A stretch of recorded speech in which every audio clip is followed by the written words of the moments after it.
Déclaration du mouvement Les démocrates de Côte d'Ivoire sur la polémique autour du classement de la Côte d'Ivoire dans le dernier rapport du PNUD. Lors d'un meeting à Soubré le samedi 22 juin dernier, le président du PDC-RDA, Tidjane Thiam, a été très amer sur le recul de la Côte d'Ivoire au niveau du classement 2023-2024 de l'indice de développement humain.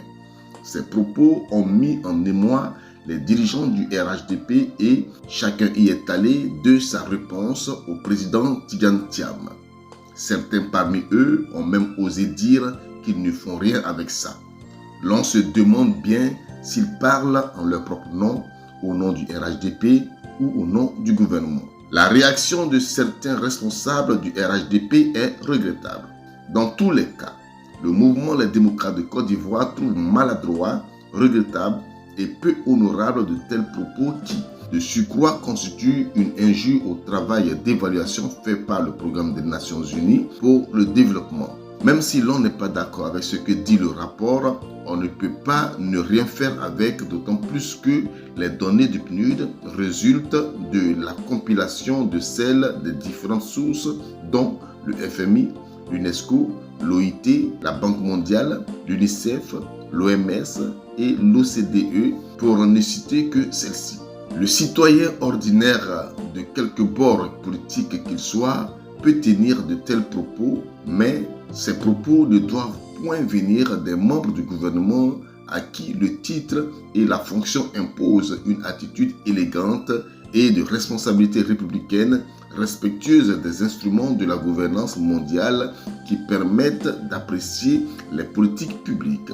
Imaginons le scandale que cela ferait si le président de la République disait que lui et son peuple ne faisaient rien avec les rapports des instruments de la coopération technique multilatérale.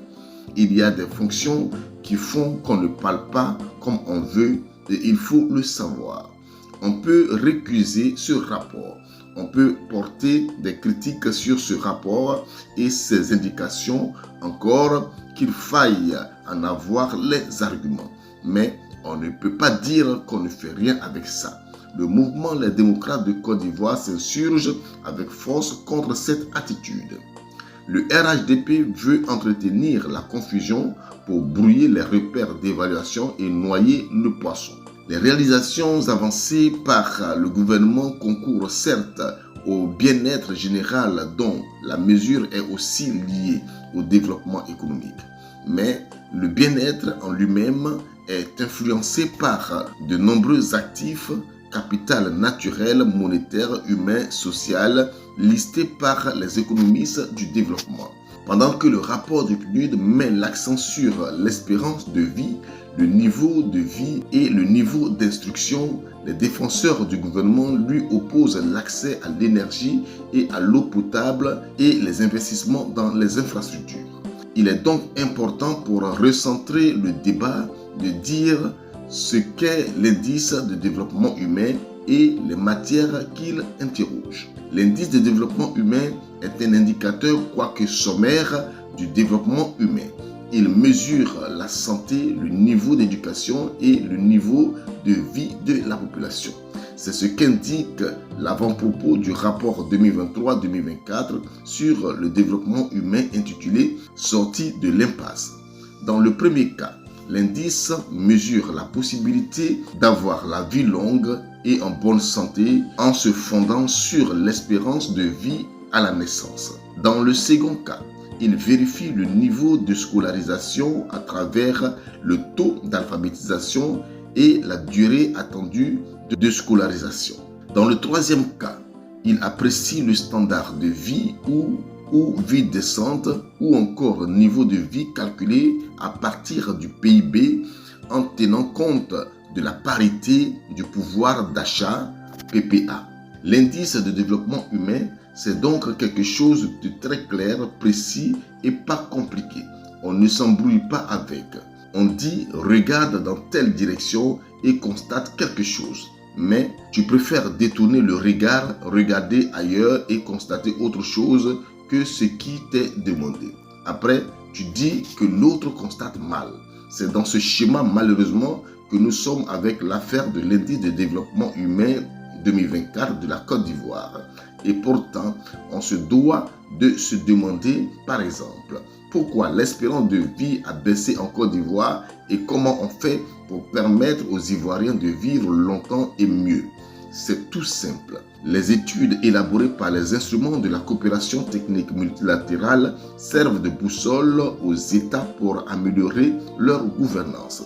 Ce que le rapport du PNUD dit de la Côte d'Ivoire, c'est que son rendement en matière de développement humain est largement insuffisant et même faible. Il y a une dépréciation de la valeur de la Côte d'Ivoire de 2023 à 2024. Le rapport du PNUD invite donc le pays à aller au-delà de ses capacités actuelles. Le rapport du PNUD invite donc le pays à aller au-delà de ses capacités actuelles parce que les Ivoiriens ne vivent pas bien. Voilà ce qui est demandé par le rapport et ce que demande aussi le président Tidjane Thiam dans un langage qui lui est propre. Les réponses apportées à ces préoccupations constituent des parfaits hors-sujet. L'arithmétique brandie par les uns et les autres permet en réalité d'éviter d'aborder le fond du problème.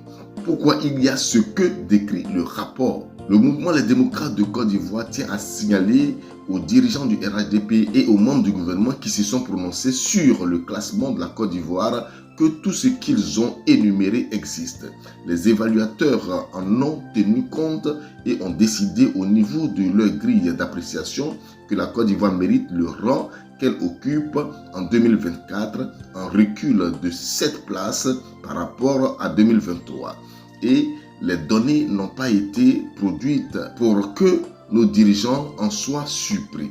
Elles proviennent des chiffres fournis aux organismes internationaux de l'État de Côte d'Ivoire lui-même. Ceux qui pensent que ce que dit le rapport du PNUD ne reflète pas la réalité sociale de la Côte d'Ivoire sont donc dans un déni de mauvaise aloi. Il est demandé à la Côte d'Ivoire d'habiller d'humanité le libéralisme économique qu'elle applique pour que les Ivoiriens vivent mieux et longtemps. C'est aussi simple que cela. C'est pourquoi le mouvement Les démocrates de Côte d'Ivoire ne comprend pas la polémique de ces derniers jours. Messieurs les gouvernants, revoyez votre copie en matière de politique sociale. C'est ce que le peuple attend de vous. Cela, notre mouvement le réclame depuis des années et a écrit de nombreuses fois dans ce sens. Pourquoi le président Thiam doit parler de l'importance de l'humain en matière de gouvernance? Est-ce un fait de saluer ou de minorer lorsque la Côte d'Ivoire passe de la 159e place à la 166e place avec un pays comme Haïti et ce que l'on sait de lui qui est 8 fois mieux classé qu'elle? Le mouvement Les démocrates de Côte d'Ivoire répond non à cette question. Au demeurant, le président Tidjane Thiam est dans son rôle lorsqu'il pointe du doigt ce mauvais rang occupé par la Côte d'Ivoire qui n'honore aucun Ivoirien. La Côte d'Ivoire est classée dans la catégorie du développement humain faible. Le président Tidjane Thiam a le devoir de dénoncer ce recul de la Côte d'Ivoire parce qu'au-delà de son statut de leader politique qui lui impose de se montrer préoccupé des problèmes de son peuple, il n'y a rien de populisme dedans. Il fait partie, et c'est important de le souligner, du Conseil pour un capitalisme inclusif mis en place par le Vatican, lequel vise à créer une économie plus humaine. Et à favoriser dans le monde un développement humain intégral avec une vision vertueuse de l'économie du marché. En tant que l'un des gardiens qui se sont engagés à réformer le capitalisme pour le bien de l'humanité, il y a le devoir moral et humain d'être sans concession avec toutes les politiques qui creusent les inégalités, qui dégradent le niveau de vie et l'espérance de vie et augmente les niveaux de pauvreté, toutes choses qui sont prises en compte dans les évaluations du PNUD. il ne peut pas être engagé devant sa sainteté, le pape François, à promouvoir une économie plus juste et plus humaine, à servir le bien commun en cherchant à accroître les biens de ce monde et à les rendre plus accessibles à tous pour un ordre social plus juste et plus équitable, favorisant le développement durable, et voir les populations comme celle du Bas-Sassandra qui produisent de la richesse ne pas en bénéficier et se taire. Ces engagements publics doivent refléter des convictions éthiques et économiques. C'est ce qui est attendu de tous les gardiens. Le président Tidiane Thiam doit donc parler si une politique rend les Ivoiriens plus vulnérables, plus pauvres, réduit leur espérance de vie et minore le capital humain. Les défenseurs du capitalisme à visage humain qu'il s'est engagé à être ne peut nullement accepter cela. Il n'aurait pas trouvé l'opportunité de donner son avis sur l'indice de développement humain de la Côte d'Ivoire qu'il aurait porté de discrédit sur sa personne. C'est une ligne politique à laquelle il ne peut dérober. Ceux qui pensent qu'il devait être complaisant parce qu'il appartient à l'élite mondiale se trompent. Les réactions observées ont un fond philosophique clair. Au-delà de la politique politicienne qui peut expliquer les diverses réactions observées, il faut dire que se joue en Côte d'Ivoire un conflit entre deux modèles capitalistes dont l'un ne s'est pas encore totalement exprimé pour qu'on l'apprécie. Nous avons d'une part le modèle néo-américain enrichi de l'idéologie néolibérale qui privilégie le financement de l'économie par les marchés financiers et crée le déficit budgétaire avec un faible intérêt accordé aux politiques de progrès social parce qu'il est attaché au profit à court terme. Ce capitalisme provoque d'importantes inégalités sociales. La recherche du profit à court terme le pousse à privilégier le financement des infrastructures remboursées par les tarifications à l'usage, exemple des péages. Décriés depuis des années sans limite sociale, ont nécessité la mise en place par la gouvernance internationale d'instruments d'évaluation accordant un peu plus d'intérêt à l'humain. Nous avons d'autre part le modèle inspiré du capitalisme rénal qui cherche à accorder plus d'importance aux conditions sociales et à rendre moins fortes les inégalités sociales et pour qui les actifs de développement ne se limitent pas aux infrastructures, mais portent aussi sur le financement et le développement à long terme des entreprises. Ce modèle cherche à concilier les mécanismes de marché et le progrès. Stéphane Dang et Astrid Dalluin. Cette question philosophique comme arrière-plan des politiques économiques est importante. Déjà, en 2021, le PNUD soulignait que la Côte d'Ivoire avait des efforts à faire en matière de santé, d'éducation et de niveau de vie des populations. Son rapport avait sanctionné la politique sociale du président Ouattara. Les données fournies par ce programme des Nations Unies montraient que la part des revenus des 40% de la population les plus pauvres est passée de 7,53% en 2010 à 7,19% en 2021, quand celle de 10% de la population les plus riches a vu sa part de revenus s'accroître, passant de 49,11% en 2010 à 54,6% en 2021. C'est une constance du régime RHDP qui veut qu'avec lui, les pauvres s'appauvrissent et les riches s'enrichissent.